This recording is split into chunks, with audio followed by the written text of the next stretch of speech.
Allah. Inshallah, we'll take a few questions بإذن ta'ala before we offer Salat al-Maghrib.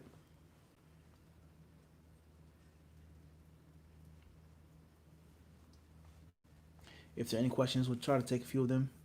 Simple, quick, بإذن ta'ala.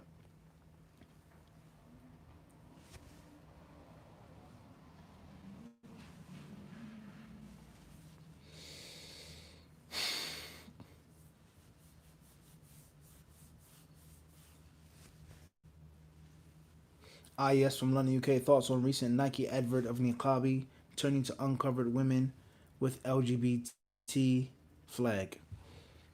I have no thoughts on that whatsoever. Allah says, قَدْ بَيَّنَا لَكُمُ الْآيَاتِ. We have made the signs clear for you. It's nothing hidden. The agenda, the brainwash, the what they're trying to push and propagate, how they'll use religion and people. It's nothing hidden with regards to homosexuality, lesbianism, mockery, with regards to making Islam liberal 2.0. It's nothing hidden. Allah says, we have made the signs clear for you. But the issue is, what about us? What are we going to do? What's our agenda? What's our movement? What do we own? What platforms do we have? What identity are we keeping and holding on to? What oppression and wrongdoing are we speaking out against? That would be my advice. Wallahu alam. Next question says, EA from Valenciennes, France. Assalamu alaikum, Sheikh. How are you? Is it permissible to visit a non-Muslim? Assalamu rahmatullahi ta'ala barakatuh. I'm fine. Thank you very much for asking. I hope that you're doing well as well, inshallah. Go visit and reflect on Allah's earth, give da'wah, visit the masjids. You're going to go there representing Islam. You're going there to recreate some positive energy for worship and not going the necessary faith in your heart regarding who made these things. And Allah has only tested the kuffar them to lend them to the kuffar, lent them to the kuffar. All right, they're not the true guardians of these blessings upon earth. You go there with this mindset and this practice, there's nothing wrong with it, inshallah ta'ala. Bidnillah. Some scholars, but quite frankly speaking, many of the different fatwa about tourism, many different fatwa about having a citizenship in a non-Muslim country, many different fatwa about going to study in a non-Muslim country. First of all, many of those fatwa 20, 30 years old. And some fatwa are eternal, perpetual. It doesn't matter what time. But there are some fatwa which are for a time, and the world has changed since then. Some fatwa were given before the Gulf War about these issues. Some fatwa were given before different kings died, born, different things changed. And the world has changed, and the Muslims and how the Muslims live and where the Muslims live, things have changed. So norms today were unthought of back then.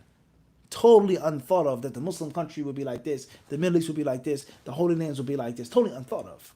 So be mindful of that. And Allah Azza wa Jal surely knows best. Hopefully there's nothing wrong with that in that light. And Allah knows best. Next question states, KA London, UK. Did all four Imams take veiling to be wajib? What do you mean by veiling? Hair, body, or covering the face? What do you mean? Why should Muslims do away and boycott Nike and send message and ghaira for Islam, or is this extreme? Muslims have to do what they feel in their heart. If you feel that the Muslims can cohesively come together, make a successful embargo or boycott, and it's going to get your voice heard, and you're going to be heard and listened to, and they may not like you or agree with you, but at least they'll give you some type of respect, then maybe. Similar to the rulings of protesting. Maybe. Your agenda. What do you have in mind? What's possible? What's feasible? What's plausible? But if you don't feel like it's going to make an impact, and you're too weak or split up or divided, or you don't have a clear-cut goal and objective, that's a different story. The sad part about it is, whatever Nike does, I didn't see the commercial or whatever. I heard about it, but I didn't see it myself. No matter what they do, no matter what they say, it's 50 other brands that we're going to support and buy and wear and drive and fly in that make fun of Muslims and talk about Muslims or different ethnicities. whether it's Chinese people, people make fun of Chinese people, call them bad names, whether they make fun of Japanese people, whether they make fun of black people, African people, whether they make fun of Indian people. It's so many different brands they want to support. So it's like, yeah, I mean, Allahul Musta'an, you pull out a porcupine's a pin, right, out of your arm, but you have 50 other in there, or from a cactus. I mean, it's like, what can you do? Allahul Musta'an. No, I don't speak French. Comme I don't speak French. Just a few statements. Huh? Merci. Things like this. Like, to be our last question before Salah. OR from Springfield, Virginia. Assalamu alaikum, Mufti. How do you properly digest ilm? By avoiding asking questions like that. And that's because by you asking the question of how to digest ilm, it means you're thinking about it. That means you're gauging. That means you're using a yardstick. That means you're measuring and comparing to others. And that's wrong. Just learn, just study. Do what you can and allow it to digest naturally. Don't compare yourself to others. Don't look at, oh, he learned faster. These people in this country. You just do you. Do you. Stay in your lane. Right? Master your circle. Bi'idnillahi ta'ala. With Allah's permission. And inshallah azza wa jal, you'll reach what Allah has decreed for you. Very important concept when it comes to Hadith Disciple school of thought. Do not compare yourself to others. Do not think. Don't think about it. Just do it. People say, how many hadiths have you memorized? Who's counting? Who's actually sitting down saying, I'm going to count the hadiths that I've memorized? What's the purpose of counting? Except that you're comparing to someone else. And except that you're going to tell someone else the number. What's the purpose? Just memorize it. This is what I read. Hadith and akhbar and khas. I memorized it.